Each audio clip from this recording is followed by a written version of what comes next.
Hello friends, welcome back to the my new video guys and my YouTube channel guys. Today friend we are going to talk about guys how can we change guys phone sleep time in our phone. Friends, you want to change guys your phone sleep time setting. So man, how can you change? Today I will tell you in this video guys. So before starting video friend, first of all go and subscribe the channel guys. Click the bell icon and like the video. So open your phone setting guys. After on phone setting guys, scroll it and click on guys your lock and get the display and lock screen setting.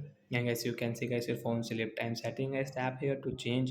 Hence you can change guys, example you will change into 30 seconds and once come back. So man, how can you use this 30 second your phone sleep time setting guys? We will not click anywhere on a screen, then guys 30 seconds guys your screen will, it means your phone will sleep. So I am going to pause video guys for 15 seconds, so I wait here.